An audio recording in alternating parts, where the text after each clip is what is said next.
Hey guys, how are we doing? Welcome to, well, sort of walking boxing today. As you can see, I'm not actually out walking. Had a couple of things to do this morning, so very lucky my wife Tara took Neil for his walk and got done what I had to get to. One of the things I actually had to do was the YouTube show in the States with D-Style Boxing, so that was awesome. That was a little bit earlier this morning. I just couldn't sort of time it with the walk and getting on and getting organised and everything else. So if you haven't seen it, check it out, D-Style Boxing, the round table. Yeah, Neil's happy. He's just asleep behind me on the deck of our house, having a great time in the September sun. So a little bit going on today. Well, a fair bit actually in the last sort of 24 to 36 hours. As always, it's a big fight weekend. Big fights coming up, of course. But the one thing that really got my attention yesterday was the Chris Eubank situation. If you didn't see it, he was at the press conference for Bivol and Benavides over in Saudi Arabia, and as they do, you have the panel of fighters and promoters and maybe some trainers. I don't know, it just depends. Every fighter seems to be represented by someone, but he was asked his opinion of the promoters in the game, or more so in the room. And in the room was Frank Warren, Eddie Hearn. I think he might have been asked actually why he'd signed with Boxer. That's what it was. Why he'd signed with Boxer and not one of the other promoters, and which I always wondered as well. And look, the thing is, there's always differences in boxing. Lots of different reasons why relationships don't tend to stay together, or fighters, promoters, trainers split, whatever it might be. But he was asked why he went for Boxer instead of Eddie Hearn or Frank Warren, whoever else. And I think his first thing was, I think he tried to be a little bit more reserved at the start. You could see he took a deep breath. He looked up and thought, am I going to say what I really think, or am I not going to say what I really think? Well, he let us know what he really thought. So, and as I said, he had a little bit of a think about it. He said, well, Frank Warren ripped me off for X amount of dollars, whatever it was, so I'm not going to sign with him because he's a scumbag. And you could hear the sort of hush in the room. And you could probably get the feeling that he thought, well, I've probably said this now and it's going to be out there, so I better keep going. So then it was something about Eddie Hearn and whatever he'd done, and so he's a scumbag. And as it went, I think the only person he said wasn't a scumbag was, I think Ben Shalom was one of them, but the other, of course, he's the boxer guy, I think, isn't he? But anyway, the other one was obviously Turkey LL Sheik, and of course, being a Turkey LL Sheik promotion, of course, he's going to be able to say that. But it sort of posed the question about whether that is the right time.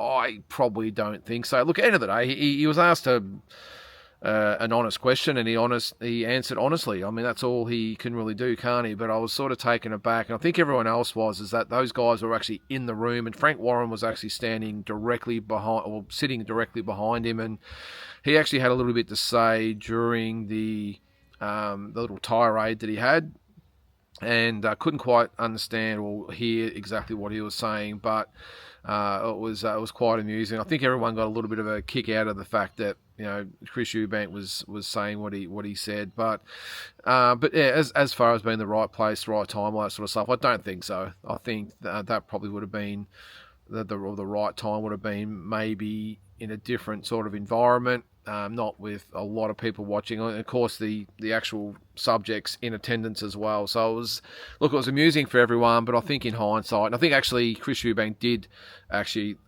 apologise afterwards, which I'm sure would have come from maybe Turkey LL Sheik or someone involved, saying, Chris, these guys are involved with this promotion. You can't really go and say that. And you almost get the sense he's probably from that entitled background. He's obviously had a big head start in the sport due to his name, and almost has the entitlement, I would say, and rather than earning it like a lot of fighters have, I just get the impression that he has felt a little bit entitled over the years, and maybe because he didn't get what he thought he was worth from Eddie Hearn and Frank Warren and maybe some others, maybe that's the reason for his resentment.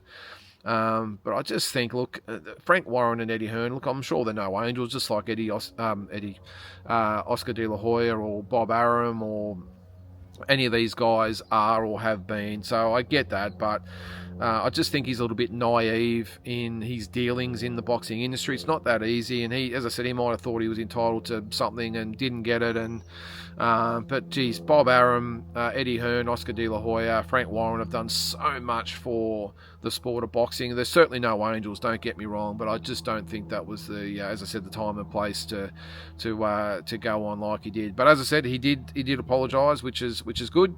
And I'm sure there would have been, I wouldn't say maybe handshakes all round, but it would have been a through gritted teeth, I'm sorry, and let's get on with it.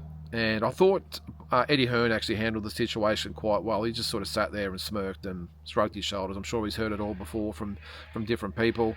Whereas Frank Warren had a little bit more to say. So anyway, I'm sure they'll all move on. The other one this morning I saw was the David Benavides, David Morrell situation. I think it was at one stage it was announced that, well, not really officially announced, but the rumour mill was going around that David Benavides would fight Jesse Hart. The issue with that was that Jesse, and if you're wondering who Jesse Hart is, you're not alone. I had to really look him up, and I think I have seen him fight before, but I wasn't really familiar with him at all. I think actually on Talking Boxing on Monday night it was brought up as well, and as I was sort of answering, I thought, yeah, if that's the guy I'm thinking of, not a great opponent for David Benavides, but it has been, again, not officially announced, but doing the rounds, that David Benavides has actually officially offered David Morrell that fight. And if it is the case, I mean, I take my hat off to David Benavides and David Morrell if he in fact accepts it, but I'm not sure that fight makes 100% sense at the moment. I would think the right path for not just Benavides but also Morrell would be that you've got Bivol and Benavides fighting in a couple of weeks' time. The logical thing would be to maybe take a tune-up in that time, in the next sort of 3 or 4 months, whatever it might be, then wait for the winner of Bivol and Benavides. It just makes more financial sense. I'm not quite sure why you would risk a fight with Morrell and Morrell to fight Benavides both ways when the prospect is out there for the winner of Bivol and Benavides. Or maybe if it's Benavides gets the winner, then maybe Morrell gets the loser. I don't know, but you would think actually that if Benavides loses, they'll probably either retire or the guys would have a rematch. I'm not quite sure, but I think what you'll see is with Benavides and Bivol is that in fact you will get the Jesse Harts of the world fighting Benavides, just treading water until they do get the fight with one of those guys. And just on Jesse Hart, the thing with the whole thing, he had no idea that Benavides, lots of B's going around at the moment, Benavides was actually mentioning his name as a prospective opponent. So there's really some good fights at 175. So I'm sure there's other fights outside the Bivol Benavides situation.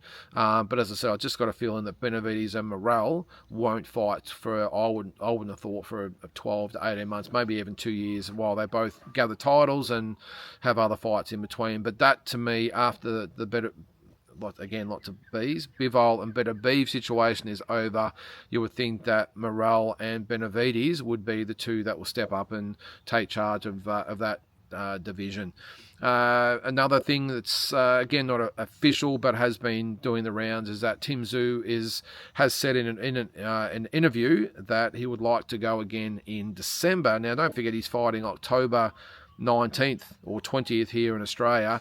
While it's great to hear Tim sort of speaking about that, I think Lubin was the opponent they were talking about. The fact that he would back up only maybe 7 to 8 weeks later, I strongly doubt that. I think it'd be great. Look, one thing I will say about Tim, and I was impressed to hear him say it, was that he said, look, I haven't forgotten my Australian roots and what this country has done for me and the way they've supported me, and I want to repay them and give them fights. I must admit, I thought his future was well and truly over in the States, but for him to say that was great. But as I said, I don't think the December thing really makes a lot of sense. Look, he could go out there and wipe Murtazalyov out in a few rounds and still feel quite fresh and want to come back. But I'm sure you'd agree that Murtazalyov's not one of those types of guys who you go and wipe out in 3 or 4 rounds, or even have a nice easy 12-round win. He's going to be tough. He's going to be hard. He's going to be giving Tszyu all he can handle. I think Tszyu 100% wins the fight, but it's not going to be easy by any means. And just the training camp that you have to do in the lead up to it. You forget that it's only a 1 hour fight that these guys enter into, and then you've got obviously the physicality of the fight itself, but then it's the 12 weeks lead up, or 10 weeks, whatever it might be. It's a tough gig for these fighters, and I would have thought that you would still think he would need a couple of weeks just to get over the Murtazalia fight, no matter how easy or hard that it is.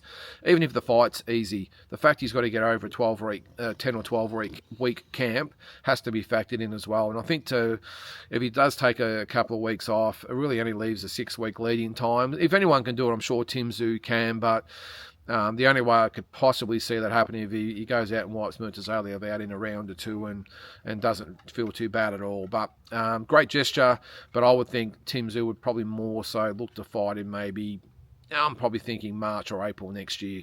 Whether that's in Australia or not, we will see. But either way, it's good to see that he's looking to keep giving back to the Australian public. A couple other things was, again, sort of announced that Fundora, Sebastian Fundora would fight Errol Spence in January in Arlington at the Dallas Cowboys Arena.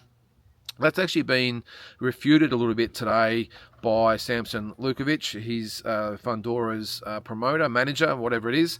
And he's actually said that, no, they're not interested in Spence. They want 100% Terence Crawford. The problem with that, of course, is that Terence Crawford doesn't really want Sebastian Fundora. He wants Canelo Alvarez. So it's almost like we've got to wait for the dominoes to fall. And it all comes down to, obviously, Canelo Alvarez. Canelo Alvarez has got to make up his mind who he wants to fight in May. Of course, if he says he wants to fight Crawford, well, that will be the fight in May. And then Sebastian Fundora would either look at the Errol Spence fight, or maybe it's Tszyu when Tim gets through with Murtazalia in October. Maybe it's Virgil Ortiz. Maybe there's lots of different fighters. But I think the key to it all in the whole thing is Canelo Alvarez. And if he decides not to fight Crawford, well, those fights can then take place, and we might get Crawford Fundora. And I think that probably makes sense for Terence Crawford. I think he would see all those guys as dangerous, but I think he just wants one maybe legacy fight left in his career, and that's probably why he wants Canelo so much. But if it's not Canelo, I think it would come down to either Fundora or Tszyu for that last fight. Maybe it might be a couple of fights. Maybe he fights both of them. I don't know. But as I said, I think it all just comes down to what Canelo Alvarez wants to do in May. I've still got a feeling that fight still might happen. I think money talks. I don't think the Canelo Turki Al Sheikh situation will be a problem at all. I think when there's so much money involved, I think they'll come to the table and work something out. And if Canelo wants the fight with Crawford, then I'm sure that there'll be handshakes all round. They'll smoke the peace pipe, and they'll get on with making a ton of money over that. So I'm sure we can't be too far away. You would think that Canelo normally likes to give people plenty of notice. Obviously, the May date will be there, the first week of May for Cinco de Mayo. We hold with bated breath what he wants to do. The other couple of things, Mike Tyson, Jake Paul. Now, I did say in my video yesterday, I doubt this fight happens. Today, there was probably even more evidence that it might not happen, because Mike Tyson was actually interviewed and said he's having all sorts of trouble in the camp, getting through the training sessions and staying healthy. And his only way of, if you want to call it remaining healthy, is the old magic mushrooms and the marijuana and all these types of things that he has taken. The problem he has, though, is that in Texas, marijuana, and I'm assuming the mushrooms would mushrooms be illegal? They're only mushrooms, aren't they? I don't know. I'm not into that sort of stuff. But marijuana is illegal in Texas, so that if he does do a drug test in the lead up to the fight, then I'm not sure, do they cancel the fight? Does he get suspended? I think that's what would be probably the case. He would be suspended, and we don't have a fight at all. So still a little bit to play out with that. I'm still really dubious about whether the fight takes place, if I'm being honest. I said this yesterday. I don't know. You've got Jake Paul with the fake belly he put on. I don't know if you saw it. He had the fake belly put around his waist that made him look like he was about 120 kilos. Then you've got this situation with Mike Tyson, with him having to rely on those types of things to keep him. Does it actually keep him healthy? That's probably the other thing. I mean, it probably makes him nice and relaxed and everything else, but I'm not quite sure it helps the body recover and replenish and everything in between sessions. I don't know, but the fact that he's saying he's relying on that to get through doesn't go well for the fights. I don't think the fight's future. And if he does get tested, I'm sure, having heard him say those comments, the powers that be will be saying, well, maybe we have to test Mike and see where he's at. And if he does test positive for marijuana, he will no doubt get suspended and there's no fight anyway. Although there is a lot of money involved in this fight. So a lot of things seem to get swept under the carpet in these situations, don't they? But anyway, so a bit going on at the moment, guys. I'm getting ready for a big weekend with the footy. I'm glad the sun's out. It's going to be 23 degrees Celsius here tomorrow for the AFL Grand Final. So can't wait for that. And guys, whatever you're getting up to for the weekend, whether it's the boxing, whether it's the football, whether it's just getting out with the family, hope you have a great day and we will catch you tomorrow.